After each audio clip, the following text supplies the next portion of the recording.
वर्तमान में राज्यसभा के माननीय सदस्य डॉक्टर दिनेश शर्मा जी, लखनऊ की महापौर श्रीमती सुषमा खरकवाल जी, माननीय विधायक श्री योगेश शुक्ला जी, भारतेंदु नाट्य अकादमी के अध्यक्ष डॉक्टर रतिशंकर त्रिपाठी जी, कुलपति भातखंडे संस्कृति विश्वविद्यालय प्रोफेसर मांडवी सिंह जी,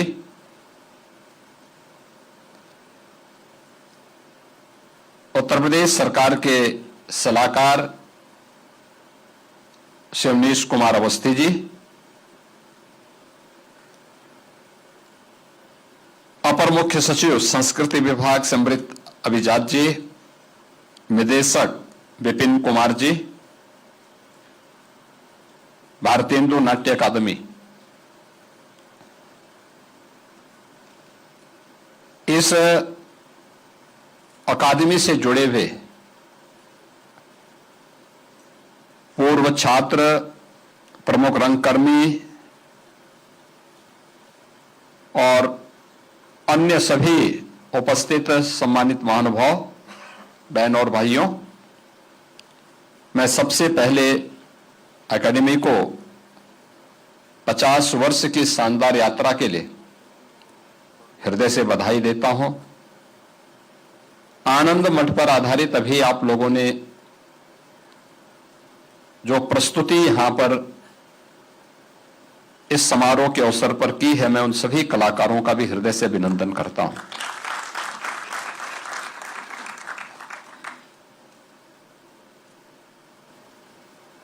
वास्तव में ये जो मंचन यहां पे था,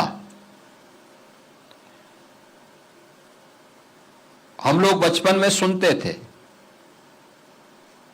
कि रंगमंच इस समाज का दर्पण होता है और वह समाज की दिशा तय करती है।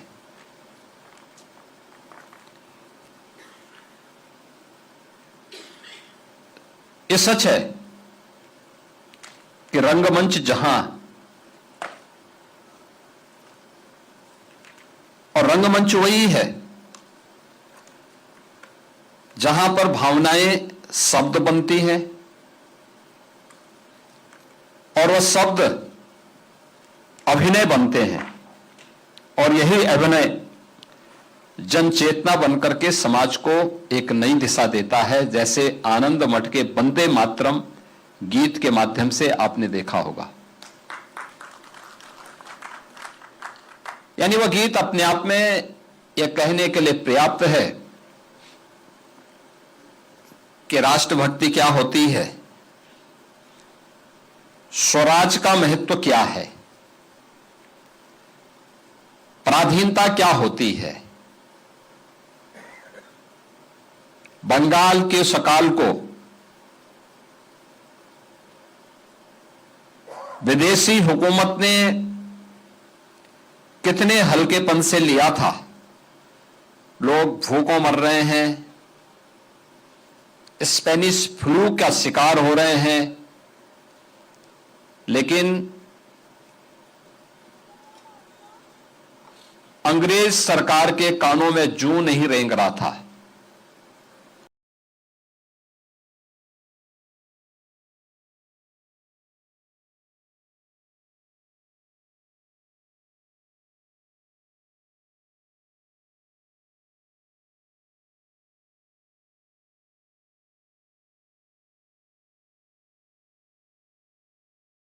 आबादी बढ़ने की बजाय घटी।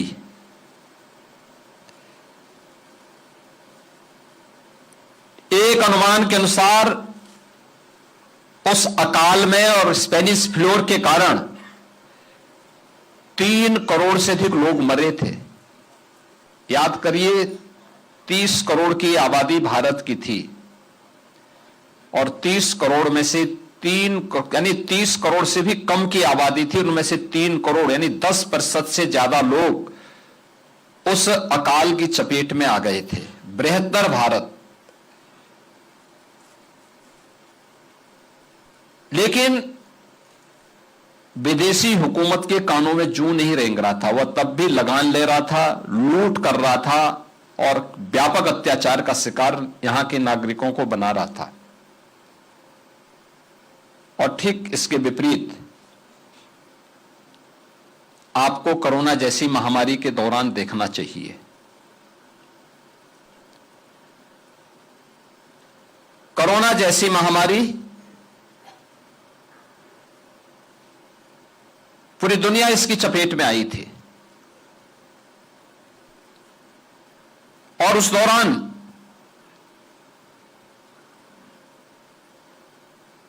दुनिया के देशों में, भारत में भी लॉकडाउन लगा, किसी प्रकार से अपने लोगों को बचाया जाए, क्योंकि बीमारी में संक्रमण था और उससे बचाव करने के लिए अनेक प्रयास प्रारंभ हुए।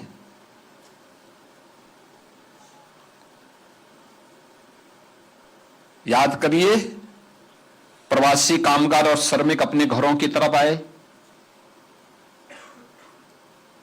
हम लोग खड़े हुए, हम लोगों ने वाहन लगाए, उन्हें क्वारंटीन सेंटर में भेजा, उनके लिए भोजन की व्यवस्था की, फिर उनके घर तक पहुंचा करके 1 महीने का राशन भी उनके तक पहुंचाने के साथ ही उन्हें परमानेंट राशन कार्ड भी उपलब्ध करवाया। अपनी सरकार होती है, सरकार में संवेदना होती है, तो सरकार फ्रंट फुट पर आकर के बीमारी से लड़ती है और बीमारी से लड़ती ही नहीं है बल्कि लड़ते लड़ते उस बीमारी को भगा भी देती है। आपने कोरोना में प्रधानमंत्री मोदी जी के द्वारा विकसित कराए गए उनके मार्गदर्शन में 2 वैक्सीन दुनिया के लिए एक नजीर है कि कैसे सरकार जब संवेदनाओं से भरपूर होती है तो अपने नागरिकों के हितों की रक्षा करती है। जब विदेशी हुकूमत होती है, संवेदन शून्य सरकार होती है, तो वही दृश्य हम सबके सामने होता है जो आनंद मठ के इस बंकिम चंद्र चट्टोपाध्याय के इस उपन्यास के माध्यम से हमें तत्कालीन भारत में विदेशी हुकूमत में एक संवेदन शून्य सरकार की संवेदनहीनता के उस दृश्य को यह उपन्यास हम सबका ध्यान आकर्षित करता है। वह उपन्यास रचा था बंकिम चंद्र चट्टोपाध्याय ने बंगाल के अकाल को लेकर, बंगाल की उस व्यापक त्रासदी को लेकर, और उसके उपरांत जिस प्रकार की त्रासदी अलग अलग कालखंड में देश को झेलने को मिल रहे थे, कोई प्रयास सरकार के स्तर पर नहीं हो रहे थे। यानी अकाल में तो बंगाल के अंदर क्या स्थितियां थी और कैसे वहां के लोगों में क्या स्थिति बीतती थी। जमींदार भी अपना घर छोड़ करके जा रहा है और क्या स्थिति उस परिवार के सामने रही होगी। सामान्य नागरिकों की स्थिति का कल्पना आप स्वयं कर सकते हैं। लेकिन उस भावना को अभिनय के रंगमंच ने अभिव्यक्ति दी और वह देश को न केवल राष्ट्रभक्ति के अपने एक नए ओज के साथ जोड़ने में सफल हुआ, बल्कि वंदे मातरम भारत का राष्ट्रगीत भी बन गया। और यह वर्ष तो वंदे मातरम का 150 वर्ष पूर्ण होने के उपलक्ष्य में पूरे देश के अंदर समारोह हो रहा है। स्वाभाविक रूप से वंदे मातरम का जो ये प्रस्तुति है, यह भारतेंदु नाटक अकादमी को हर एक स्तर पर, हर जनपद में इसके कार्यक्रम आयोजित करने चाहिए, हर स्कूल कॉलेजेस में करने चाहिए और संस्कृति विभाग को ने इसके लिए धनराशि उपलब्ध करवानी चाहिए। यह 15 मिनट का नहीं, कम से कम 2 घंटे का यह प्रस्तुति होनी चाहिए और बेहतरीन तरीके से वंदे मातरम के साथ इसका समापन होना चाहिए। याद रखना, जब मंचन के स्तर पर और मंचन हो उस समय खड़े होने की आवश्यकता नहीं, आप प्रारंभ में या अंत में अलग से उसका गायन करवाइए। लेकिन मंचन के दौरान लोग उसके बारे में देखें, उस क्रूरता के बारे में, उस त्रासदी के बारे में लोगों को एहसास कराने की आवश्यकता है। हमारी समस्या क्या है? हम अपने नायकों को सम्मान देने में परहेज करते हैं, और यही कारण है कि एक समय हमारे संस्थानों पर ऐसे लोगों का कब्जा हो गया था जो पेशेवर गुंडे और माफिया को हीरो के रूप में, नायक के रूप में प्रस्तुत करते थे, और जो समाज के सही नायक हैं उन्हें समाज के सामने खलनायक के रूप में प्रस्तुत करने की जो प्रवृत्ति थी, उसका परिणाम था कि समाज में उसी प्रकार के चरित्र सामने आते हुए दिखाई दिए। भाई जैसा परोसेंगे लोग उसको उसी रूप में स्वीकार करेंगे। आज जब सिनेमा अच्छा प्रस्तुत करने का प्रयास कर रहा है, रंगमंच अच्छा प्रस्तुत करने का प्रयास कर रहा है, तो समाज भी उस अच्छाई को उसी रूप में लेती है। और भारतीय समाज क्या चाहता है? अगर समाज की उन संवेदनाओं को देखना है तो हमें देखना होगा कि अब तक का दुनिया का सबसे लोकप्रिय सीरियल कोई हुआ है तो रामायण हुआ है। रामायण हुआ है, उसकी कोई तुलना नहीं हो सकती है। यह भारतीय समाज है, अपनी परंपरा को, अपनी संस्कृति को, अपनी विरासत को सम्मान देना जानता है। अभी मुझे परसों वाराणसी में सम्राट विक्रमादित्य, जो मध्य प्रदेश सरकार की संस्कृति विभाग के द्वारा बनाया गया एक महानाट्य है, लगभग 2 घंटे का है, उसको देखने का अवसर प्राप्त हुआ था। हजारों की भीड़ थी और बहुत जोरदार प्रस्तुति थी। और हमें सचमुच जो संवाद हो, जो संगीत हो, वह प्रभावी बनाने चाहिए। बहुत प्रभावी शब्दों का चयन, वाक्य विन्यास इतना प्रभावी हो कि हर व्यक्ति को अपनी ओर आकर्षित कर सके। और सब कुछ हमारे पास है।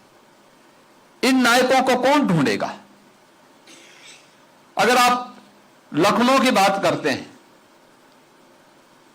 रामायण महाभारत ये भारत की दिनचर्या का, भारत के जीवन का एक हिस्सा है, हमारी सांस्कृतिक प्रवाह का एक हिस्सा है, भारतीय संस्कृति के एक पार्ट है।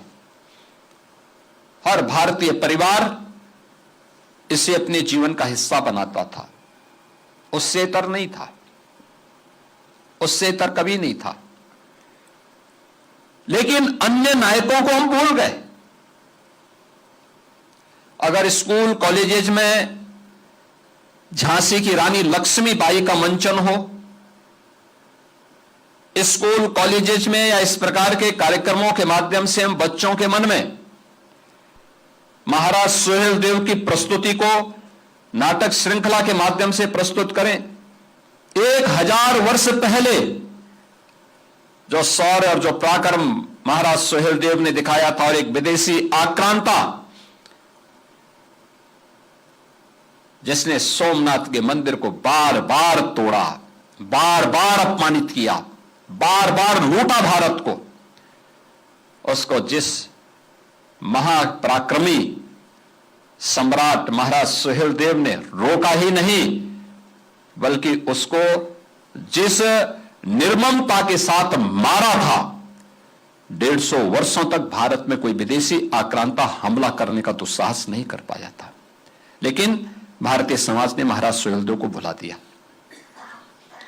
1000 वर्ष के बाद आदरणीय प्रधानमंत्री जी की प्रेरणा से हमारी सरकार को यह गौरव प्राप्त हुआ कि हम महाराज सुहेलदेव का स्मारक उस स्थान पर बना सकें। आप आश्चर्य करेंगे, ये गुलामी नहीं तो क्या है? जिस स्थान पर महाराज सुहेलदेव ने, उस स्थान पर सालार मसूद का मेला तो लगता था, लेकिन महाराज सुहेलदेव का नहीं लगता था।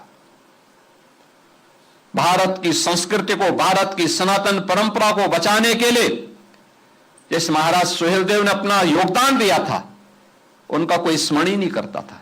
मुझे याद है मैं सांसद था गोरखपुर का। मैं एक बार वहां आया था कार्यक्रम में, और वह कार्यक्रम हम लोगों ने महाराज सुहेलदेव के विजयोत्सव पर ही वहां पर बहराइच के पास करवाया था। मुझे प्रशासन ने रोकने का प्रयास किया था, तब भी मैं गया था कार्यक्रम में। उतनी भीड़, अपेक्षित भीड़ नहीं थी, क्योंकि लोगों को पता ही नहीं था। लेकिन इसके विपरीत मैं देख रहा था, सालार मसूद के मेले में बड़ी संख्या में लोग जा रहे हैं। भाई क्यों जा रहे हैं? जो तुम्हें रौंदने के लिए आया था, तुम्हें इस नष्ट करने के लिए आया था, उसको सम्मानित करने के लिए वहां जा रहे हो। और आज मुझे अच्छा लगता है जब महाराज सुहेलदेव का भव्य स्मारक बहराइच के उस स्थान पर बना है, भीड़ अब ठीक उल्टा महाराज सुहेलदेव के स्मारक में जाती है। सालार मसूद के उसमें कोई झांकने भी नहीं जाता है। इस सालार मसूद किसी माफिया से कम नहीं है। जो माफिया अभी मिट्टी में मिले हैं, उन्हीं का एक रूप था। वह सालार मसूद भी भारत को लूटने के लिए उस समय आया था। ये वही करता था उस समय भी। एक सोमनाथ के मंदिर को ही नहीं तोड़ा था। अयोध्या में राम जन्मभूमि को भी इसी व्यक्ति ने क्षतिग्रस्त किया था पहली बार।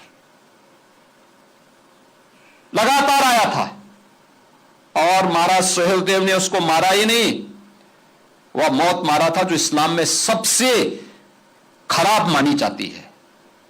आग में गरम लोहे के तवे को रख करके उसमें बांध करके जलाया था उसको।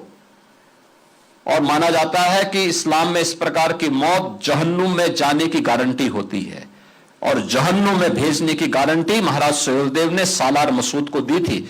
और जब तक अत्याचारी के साथ इस प्रकार का व्यवहार नहीं करेंगे, तब तक वह भारत की संस्कृति पर इसी प्रकार का वो प्रहार करता रहेगा, क्योंकि जब भी उसे अवसर प्राप्त होगा। और यह कार्य, लेकिन महाराज सुहेलदेव के नाम पर कोई नाट्य श्रृंखला नहीं, कोई भी नाटक नहीं, कोई भी संगीत नहीं।